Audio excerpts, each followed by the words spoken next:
ഇന്നിപ്പോ പെൺകുട്ടികൾക്കൊന്നും കല്യാണം വേണ്ട. ഞാൻ ഇപ്പൊ പഠിച്ചാണ് ഞാൻ പഠിച്ച പഠിപ്പിന്റെ ഉസാർ ഇങ്ങനെ കണ്ടാവും പോലും ഇങ്ങനെ മറിച്ചാൻ പോയതാ.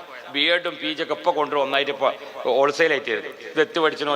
പിന്നെ കാണാൻ ഒരു പുതിയാപ്പള്ളിയും കൊണ്ട് ഇങ്ങനെയാണ് ഹാദിഹി PG ഇതന്നെ PGയും BEdും ഒക്കെ ഓലെ BEdും PG ഒക്കെ അതന്നെ. പഠിക്കണീനൊന്നും ഇവിടെ ആരും എതിരില്ല. പക്ഷേ വാപ്പയും ഉമ്മയും വിവാഹത്തിന് ഒരുങ്ങുമ്പോൾ നിങ്ങൾ വിവാഹത്തിന് തയ്യാറാവണം. പഠിച്ചോ, അത് വിഷയമല്ല. പഠനം ഇവിടെ വിഷയമല്ല. പഠനം എപ്പോഴും പഠിക്കാം. സുബ്ഹാനല്ലാഹ്. അങ്ങനെ അൽഹംദുലില്ലാഹ് വിവാഹത്തിന്റെ സമയമാകുമ്പം ബാപ്പൻ്റെ ഉമ്മൻ്റെ പൊരുത്തം വാങ്ങണം. പൊരുത്താർക്കുള്ളത് ഇന്ന് ജോലി ചങ്ങായി ഒരു ചുറ്റി കൊണ്ട് 5 ആളെ കൊന്നത്. ഓന് ചുറ്റിക്കേണ്ട ആവശ്യമുള്ളൂ. ഹംസനഫർ ഹലാസ്. അതുകൊണ്ട് ബാക്ക് കിടക്ക് നോക്കിയിട്ട് ചുറ്റിക്കയറ്റ് വരുന്നുണ്ടോ, വെറുതെ എന്നെ നോക്കി കുതിർക്കണ്ട. ഇടക്ക് എപ്പോഴാ പേര് വരെ അറിയാൻ പറ്റൂല. ആ സൈസാണല്ലോ. ഇവർക്ക് മുതലുണ്ടാക്കി വെച്ചിട്ട് നമുക്കെന്ത് കാര്യമാണ്? ഇവർക്ക് മുതലുണ്ടാക്കി വെച്ച് മരിച്ചിട്ട് എന്ത് കാര്യമുള്ളത്?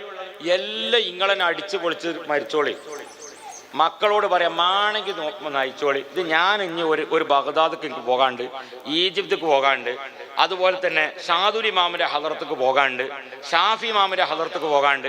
അതിനിപ്പോൾ ഷാഫി ഇമാമിന്റെ ഹദറത്തേക്ക് മുമ്പിൽ 2 സെന്റ് ഞാൻ വെക്കും, ബാക്കിൽ പിന്നെ വെക്കും. എല്ലാം വിറ്റ് ബാക്കിയുള്ള സ്ഥലം കുറച്ചുള്ളതായി ഞാൻ എൻ്റെ പെണ്ണുങ്ങൾക്ക് കൊണ്ട് എഴുതി കൊടുക്കും. കാരണം ഓളെ സ്വർണ്ണം എടുത്ത് കണ്ടാണ് ഞാൻ ഈ പുര കയറ്റിയത്. ഓളേറ്റ് ഞാൻ കട. അതുകൊണ്ട് അപ്പം മക്കൾ മര്യാദയ്ക്ക് പണിപ്പോവും. അപ്പം പിന്നെ അപ്പൊ ഈ മക്കൾ ഇതിപ്പോ മാപ്പാനെ മുതലുണ്ട്, ഇയാൾ ഫുൾ അടിച്ചു പൊളിച്ച. ഇനി ബാക്കി വല്ലതും ഉണ്ടെങ്കിൽ നല്ലോണം ഒരു ഉംറക്കൊക്കെ കൊണ്ട് പോയിക്കോളി.